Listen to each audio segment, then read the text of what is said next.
Baik, Assalamualaikum warahmatullahi wabarakatuh. Shalom, Namo Buddhaya, Om Swastiastu, salam sejahtera bagi kita semua. Perkenalkan, nama saya Madinita Wikantari dengan NIM 13011940047 dari kelas IF 4311.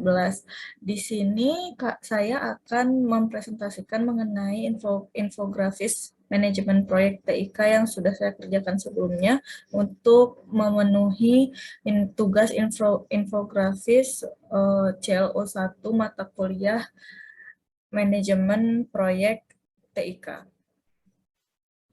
Yang pertama, apa itu manajemen proyek TIK? Nah, di sini manajemen proyek TIK merupakan suatu proses perencanaan, perorganisasian, pengaturan, pengawasan terhadap para anggota dan penggunaan sumber daya dalam mencapai tujuan dari suatu proyek teknologi informasi. Di mana dalam manajemen proyek TIK ini terdapat karakteristik tertentu. Di antaranya yaitu yang pertama memerlukan sumber daya dari berbagai macam area. Berbagai macam area ini dapat terkadang lintas departemen dalam organisasi.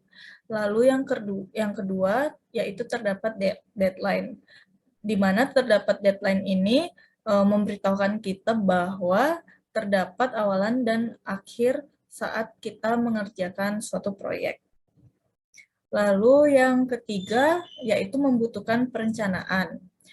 Di sini setiap proyek pasti harus memerlukan suatu perencanaan agar dapat dikerjakan dengan matang. Selanjutnya yang keempat, di sini ada produk yang dihasilkan unik. Lalu yang kelima, yaitu proses pengembangannya secara progresif.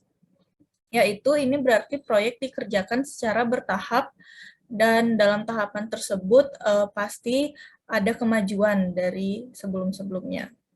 Lalu yang terakhir yaitu penuh ketidakpastian. Kenapa demikian? Karena dalam pengerjaan proyek pasti terdapat asumsi-asumsi seperti apakah hasil yang didapat saat proyek berhasil dan seperti asumsi bagaimana risiko yang akan ditanggung jika proyek tersebut gagal. Maka proyek itu penuh dengan ketidakpastian. Lalu selanjutnya untuk jenis organisasi manajemen proyek. Di sini jenis organisasi manajemen proyek itu ada 3, di mana diantaranya yaitu organisasi fungsional, yang kedua organisasi projectized, dan yang ketiga organisasi matriks. Di sini saya akan menjelaskan mengenai organisasi fungsional pertama. Di mana organisasi fungsional itu susunan organisasi proyek dibentuk dari fungsi-fungsi yang terdapat dalam suatu organisasi. Organisasi ini biasanya digunakan ketika suatu bagian fungsional memiliki kepentingan yang lebih dominan dalam penyelesaian suatu proyek. Top manajer yang berada dalam fungsi tersebut akan diberikan wewenang untuk mengkoordinir proyek tersebut. Lalu selanjutnya untuk organisasi projectized, di mana organisasi projectized ini organisasi proyek tim khusus. Organisasi akan membentuk tim yang bersifat independen. Tim ini bisa direkrut dari dalam dan luar organisasi yang akan bekerja sebagai suatu unit yang terpisah dari organisasi induk. Seorang manajer proyek full-time akan ditunjuk dan diberi tanggung jawab untuk memimpin tenaga ahli yang terdapat dalam tim.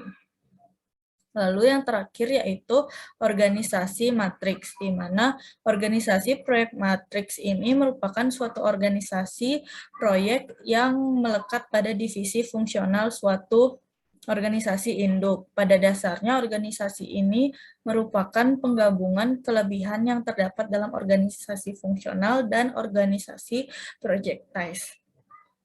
Lalu selanjutnya kita akan menuju ke proses dari manajemen proyek, di mana proses dari manajemen proyek ini terdapat 5 tahap. Yang pertama ada inisiasi, yang kedua perencanaan atau planning, yang ketiga eksekusi, yang keempat monitoring atau kontrol, dan yang terakhir yaitu penutupan atau closing.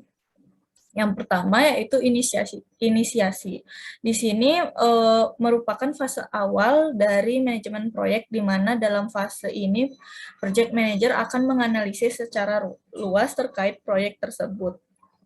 Nah, selanjutnya untuk perencanaan atau planning, bila proyek itu sudah memperoleh lampu hijau untuk dikerjakan, maka ini waktu bagi tim untuk membuat perencanaan proyek. Tidak hanya seputar rencana proyek, tapi terkadang dalam beberapa hal seperti tujuan proyek juga turut disempurnakan di dalam perencanaan atau planning ini. Selanjutnya beralih ke eksekusi, di mana tahapan manajemen proyek ini menjadi tonggak pertama proyek mulai dikerjakan oleh tim. Selanjutnya yang keempat yaitu monitoring atau kontrol. Nah, di sini proses pemantauan atau kontrol proyek terjadi setiap waktu dari awal hingga akhir proyek selesai. Fungsi dari adanya pemantauan ini adalah untuk melihat kemajuan dari setiap upaya yang telah dilakukan oleh tim.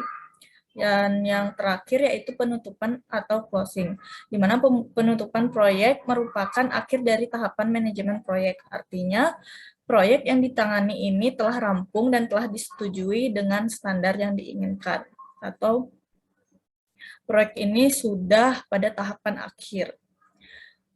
Baik, sekian presentasi dari saya. Mohon maaf apabila ada salah kata.